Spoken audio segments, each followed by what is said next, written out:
Kuatkan tekad, kuatkan hati, negeri ini memanggilmu kawan. Belajar bergerak berbagi untuk negeri, guru penggerak majukan pendidikan. Guru penggerak menghamba pada murid, kreatif rancang pembelajaran. Hargai potensi, tingkatkan prestasi, lahirkan profil pelajar Pancasila. Belajar bergerak berbagi untuk negeri, kita menjalin kolaborasi. Belajar bergerak berbagi untuk negeri, demi bakti pada Ibu Pertiwi.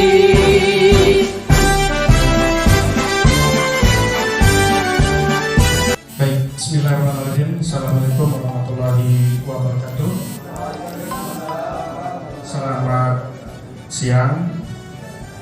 Alhamdulillahirrahmanirrahim. Kita panjatkan puja dan puji syukur kita kepada Allah SWT, Tuhan Yang Maha Esa, atas segala nikmat kesehatan dan kesempatan sehingga Bapak Ibu dan pegawai bisa menghadiri untuk kegiatan pengibasan pemahaman konsep-konsep budaya positif yang akan kita kembangkan di SMA Negeri 1 Mataram. Selawat serta salam kita aturkan kepada junjungan Nabi besar kita Nabi Muhammad SAW atas perjuangan beliau sehingga kita dapat menikmati manisnya Islam. Baik, Bapak Ibu yang kami hormati, kami pengibasan untuk pemahaman konsep-konsep ini adalah merupakan tugas saya sebagai guru penggerak yang angkatan 8. Jadi tugas kami selama kami mempelajari modul 1.1 sampai modul 1.4 ini kita disuruh untuk mengibaskan apa-apa yang kita dapat selama kegiatan tersebut. Baik Bapak Ibu, kita mulai. Jadi kami angkatan 8, jadi fasilitator saya itu adalah Dr. Syarifuddin dan pengajar praktik itu adalah Adi Kurniawan dan saya sendiri sebagai calon guru penggerak angkatan 8. Baik, jadi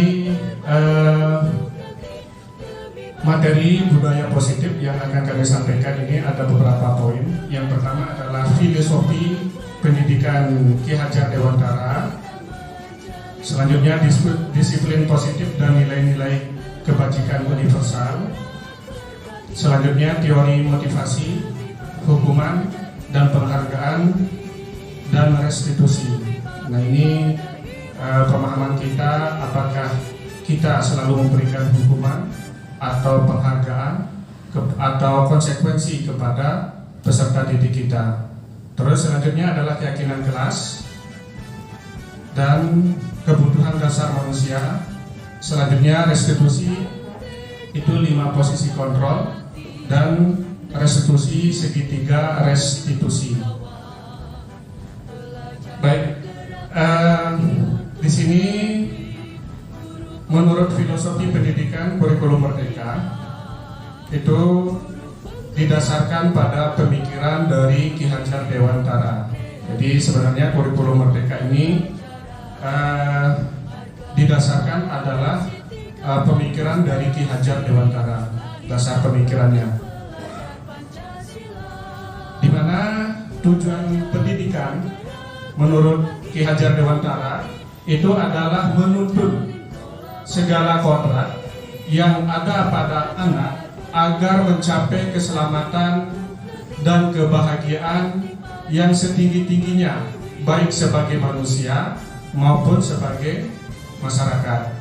Ya, ini adalah tujuan pendidikan menurut Ki Hajar Dewantara. Itu adalah dijadikan kita itu adalah sebagai menuntun.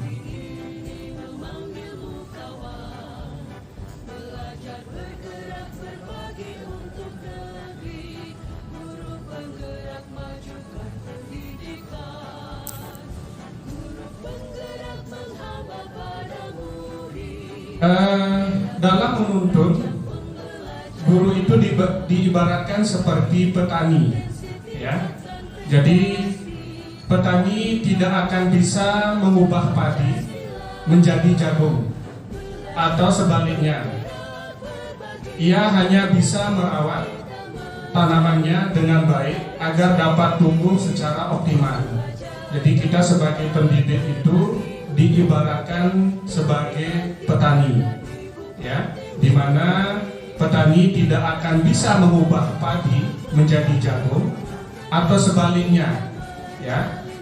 Kita hanya bisa merawat tanamannya dengan baik agar dapat tumbuh secara optimal. Itu adalah tugas kita, ya.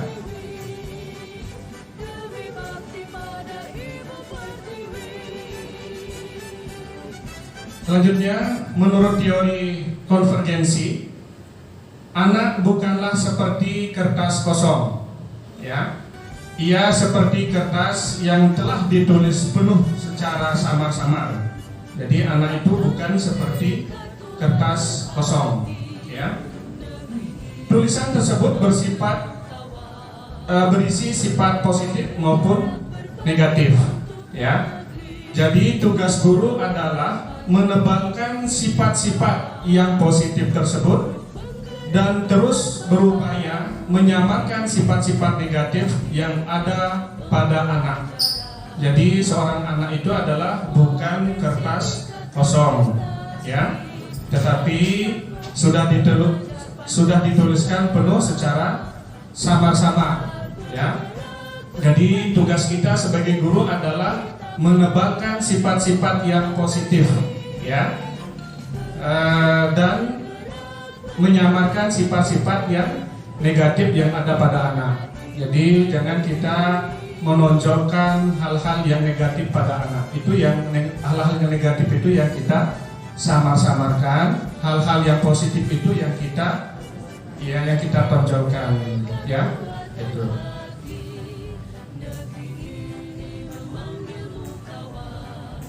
Ya. Pertimbangan menurut anak ini tadi, anak itu adalah kodrat alam. Jadi sifat dan bentuk lingkungan di mana anak berada itu adalah kodrat alam, ya. Terus selanjutnya anak itu adalah kodrat zaman, waktu atau masa anak tumbuh dan berkembang. Itu ini adalah menurut pemikiran Ki Hajar Dewantara, ya. Jadi anak itu adalah merupakan kodrat alam dan kodrat zaman, ya. Jadi kita sebagai seorang pendidik itu adalah kita mendidik anak itu berdasarkan kodrat alam dan kodrat zamannya. Selanjutnya kita sudah sampai ke apa makna disiplin, ya. Disiplin berasal dari bahasa Latin, ya, yaitu disciplina yang artinya belajar. Jadi disiplin itu artinya belajar, ya. Menurut KBBI tahun 2014 menjelaskan bahwa disiplin berarti tata tertib, ketaatan atau kepatuhan kepada peraturan, mengusahakan supaya menaati dan mematuhi tata tertib. Disiplin diri membuat orang menggali potensinya menuju sebuah tujuan apa yang dia hargai. Namun dalam budaya kita, makna kata disiplin telah berubah menjadi sesuatu yang dilakukan seseorang pada orang lain untuk mendapatkan kepatuhan, ya. Kecenderungan umum adalah menghubungkan kata disiplin dengan ketidaknyamanan, ya. bukan dengan apa yang kita hargai atau pencapaian suatu tujuan mulia. Nah, itu makna dari disiplin, ya. Selanjutnya konsep inti budaya positif, ya, makna disiplin positif. Yang pertama, cara penerapan disiplin yang mengajarkan anak bertanggung jawab dan menumbuhkan kesadaran diri berdasarkan nilai-nilai kebajikan, ya. Selanjutnya, cenderung ke arah disiplin diri yang dapat mengontrol diri dalam melakukan tindakan. Murid memahami dan menyadari suatu tindakan berdasarkan motivasi internal, bukan karena paksaan, pujian, atau hukuman. Nah, itu adalah makna dari disiplin positif, ya. Nilai-nilai kebajikan universal, ya. Nilai-nilai kebajikan adalah sifat-sifat positif manusia yang merupakan tujuan mulia yang ingin dicapai setiap individu. Nilai-nilai tersebut bersifat universal dan lintas bahasa, suku bangsa, agama maupun latar belakang. Dengan mengingatkan nilai-nilai kebajikan yang diyakini seseorang, maka motivasi intrinsiknya akan terbangun, sehingga menggerakkan motivasi dari dalam untuk dapat mencapai tujuan mulia yang diinginkan. Ini adalah menurut Dian Gosen, ya, untuk nilai-nilai kebajikan universal. Selanjutnya, nilai-nilai kebajikan universal ini kan diterapkan di kurikulum Merdeka ini yang disebut profil pelajar Pancasila, di mana profil pelajar Pancasila ini terdiri dari 6 nilai. Yang pertama, beriman, bertakwa kepada Tuhan Yang Maha Esa dan berakhlak mulia. Selanjutnya, mandiri, bernalar kritis, berkebinekaan global, bergotong royong, dan kreatif, ya. Ini yang dikembangkan untuk kurikulum Merdeka, ya. Selanjutnya, nilai-nilai kebajikan universal, 9 pilar karakter Indonesia, yaitu cinta Tuhan dan segenap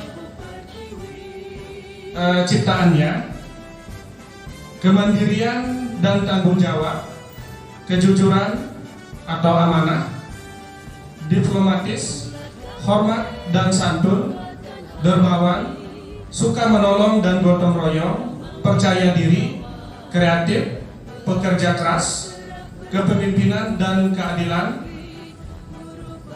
baik dan rendah hati, toleransi dan kedamaian dan kesatuan. Itu adalah nilai-nilai kebajikan universal. Itu 9 pilar dari karakter, ya. Sebenarnya sudah tercakup dalam profil pelajar Pancasila tadi. Ini kan bagian-bagiannya saja, ya, secara universal atau secara menyeluruh. Teori motivasi, hukuman, dan penghargaan restitusi. Merdeka menurut Ki Hajar Dewantara, merdeka itu artinya tidak hanya terlepas dari perintah, akan tetapi juga cakap buat memerintah diri sendiri. Jadi kita itu tidak cakap hanya untuk merintah saja, ya, tapi bagaimana kita juga bisa memerintah diri sendiri. Itu adalah merdeka menurut Ki Hajar Dewantara, ya. Selanjutnya, motivasi perilaku manusia, ya, untuk menghindari ketidaknyamanan atau hukuman. Apa yang akan terjadi apabila saya tidak melakukannya? Itu kan biasanya kita berpikir seperti itu, ya. Jadi kita melakukan suatu aturan, menaati suatu aturan itu adalah untuk menghindari ketidaknyamanan atau hukuman, ya. Apa yang akan terjadi apabila saya tidak melakukannya. Selanjutnya, untuk mendapatkan imbalan atau penghargaan dari orang lain atau institusi, apa yang akan saya dapatkan apabila saya melakukannya? Kita selalu menghubungkan seperti itu. Seandainya saya melakukan ini, saya harus dapat apa? Ya. Selanjutnya, untuk menghargai diri sendiri dengan nilai-nilai yang dipercaya, saya akan menjadi orang seperti apa jika saya melakukannya. Itu adalah motivasi dalam diri sendiri ya, untuk internal. Jadi ada motivasi eksternal dan ada motivasi internal ya. Nah, di sini dihukum oleh penghargaan ya, bahwa penghargaan berlaku sama dengan hukuman dalam arti meminta atau membujuk seseorang melakukan sesuatu untuk memenuhi suatu tujuan tertentu dari orang yang meminta atau membujuk. Dorongan eksternal dan ada faktor ketergantungan ya. Beberapa dampak dari pemberian penghargaan. Jadi dampak dari pemberian penghargaan itu ada yang berasal dari luar ya, jadi eksternal, dan ada juga berasal dari internal ya. Kalau dari luar itu, kalau saya melakukan ini, saya akan dapatkan apa ya. Kalau internal, kalau saya melakukan ini ya, saya akan menjadi apa. Itu untuk dalam diri sendiri.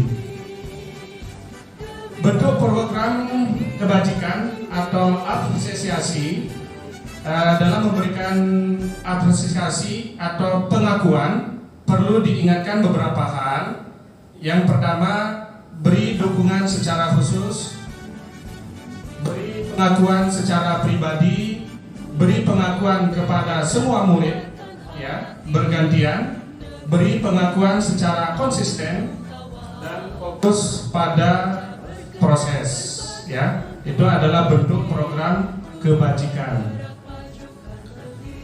Contoh pengakuan kebajikan ya, ini pembukaan nilai-nilai nilai kebajikan situasi.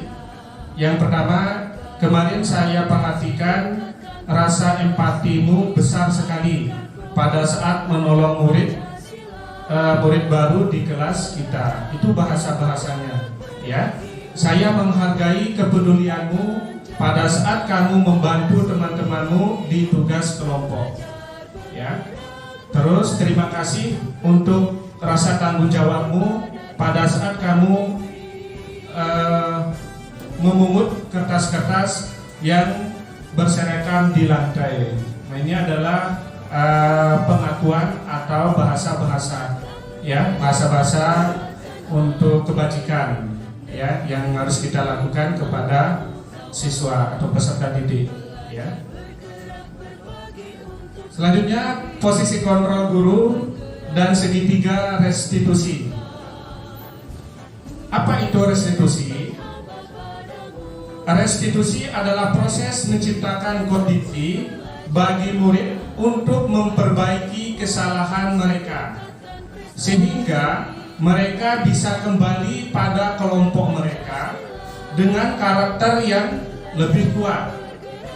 Restitusi juga merupakan proses kolaboratif yang mengajarkan murid untuk mencapai solusi untuk masalah mereka dan membantu murid berpikir tentang orang seperti apa yang mereka ingin menjadi atau tujuan mulia, dan bagaimana mereka harus memperlakukan orang lain.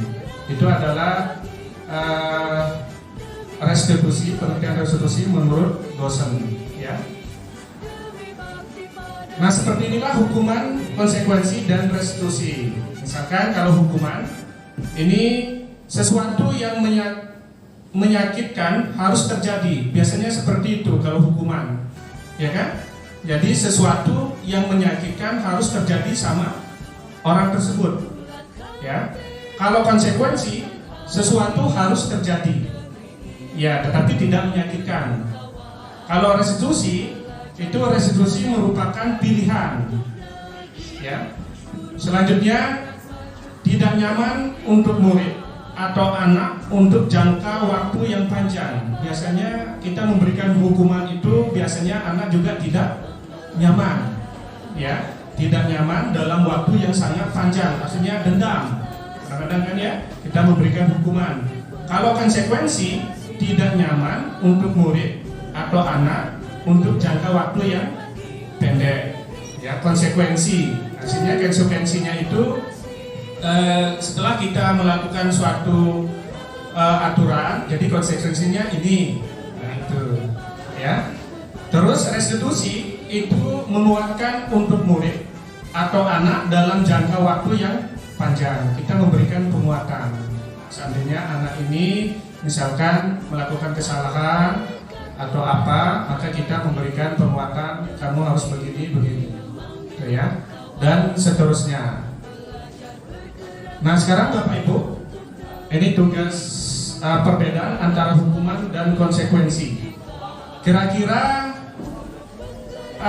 kalau tindakan guru ini ya, tindakan guru apakah termasuk hukuman atau konsekuensi? Yang pertama, mencatat 100 kali di dalam buku dalam buku kalimat, saya tidak akan terlambat lagi karena terlambat ke sekolah, termasuk hukuman atau konsekuensi? Hukuman. Baik. Kalau lari mengelilingi lapangan